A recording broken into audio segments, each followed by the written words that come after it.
Hai nakama One Piece, gimana petualangan kalian? Sebelum kita melanjutkan petualangannya, jangan lupa kasih dukungan like, komen, dan subscribe. Terima kasih dan selamat berlayar. Dalam cerita One Piece, Charibo adalah salah satu bajak laut yang saat ini berada di Wano. Sebagai bajak laut tanpa banyak kemampuan tempur, kehadirannya di dunia baru adalah sebuah berkah. Terpisah dari kelompoknya, Charibo dipaksa untuk bergabung dengan petualangan topi jerami. Ini mengikuti petualangan Luffy dan yang lainnya dari Pulau Manusia Ikan ke Wano. Terlepas dari segalanya, Charibo punya waktu untuk berkontribusi dalam berbagai cara. Salah satunya adalah membantu Raizo memutuskan jalur komunikasi di penjara Udon. Dan ini memungkinkan dia dan Raizo dengan mudah menyelamatkan Kawamatsu. Dia juga membantu Luffy dan yang lainnya dalam pertempuran di penjara Udon, di mana para samurai akhirnya dapat bergabung dalam pertempuran di Onigashima.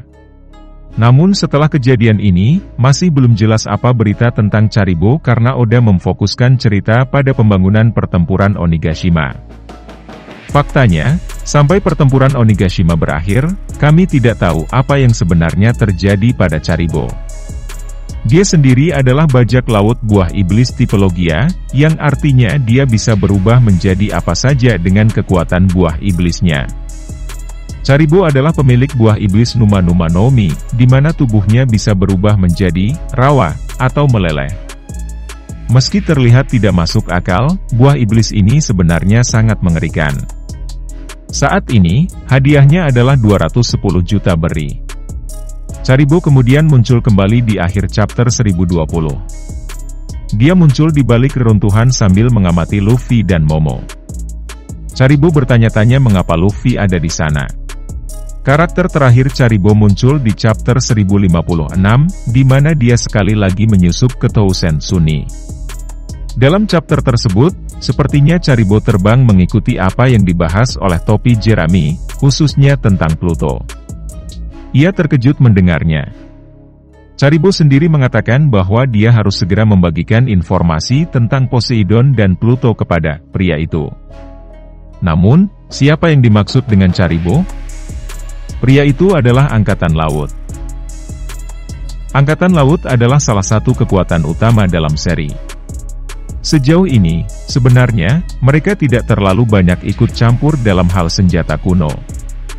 Bahkan, kita tidak tahu apakah mereka mengerti dan tahu tentang keberadaan senjata kuno. Meski begitu, mungkin masih ada karakter yang benar-benar memahami hal ini. Dan mungkin orang itu adalah orang jahat. Kenapa begitu? Hal ini bisa kita lihat dari sosok Charibo yang benar-benar licik. Tampaknya dia tidak mau dan tidak mau bekerja sama dengan Angkatan Laut yang prinsipnya berbeda dengan prinsipnya. Karakter yang dimaksud Charibo adalah Admiral Angkatan Laut Tensei alias Kurouma yang baru muncul. Mengingat dia sebagai kepala lapangan, masuk akal bagi Charibo untuk melaporkan informasi tersebut kepada Kurouma. Pria itu adalah pemerintah dunia. Meskipun peluang Charibo untuk masuk ke Mary Geoise sangat tipis, mungkin dengan informasi yang dia miliki, bajak laut itu memiliki daya tawar yang tinggi. Namun, Charibo tidak diharuskan untuk memberikan informasi ini di Mary Geoise. Dia mungkin telah mengungkapkannya di suatu tempat. Pemerintah dunia tentu akan sangat tertarik dengan informasi dari Charibo ini.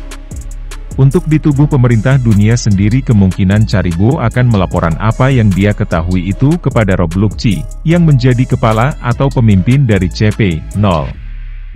Mungkin sebenarnya ini juga alasan mengapa ada CP0 di Wano selain untuk mengikuti jamuan makan dari Kaido.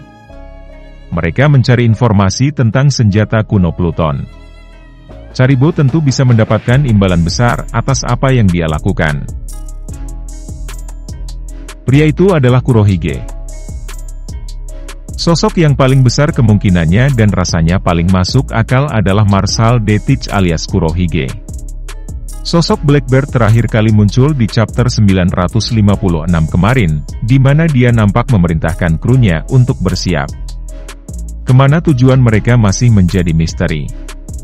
Salah satu spekulasi yang beredar adalah bagaimana Blackbird berusaha untuk mencari road poneglyph dan senjata kuno.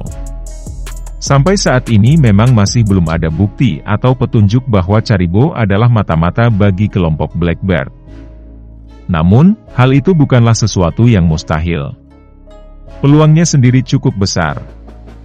Jikapun kemudian Charybau bukanlah mata-mata bagi kelompok Blackbird, setidaknya dia bisa menjual informasi tersebut kepada Blackbird seperti halnya kepada pihak pemerintah dunia.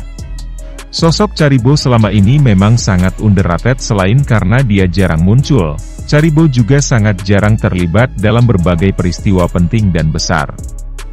Namun, tanpa kita sadari ternyata dia memiliki potensi yang mengerikan dan berbahaya. Apalagi, dengan semua informasi yang dia ketahui dan curi dari kelompok topi Jerami.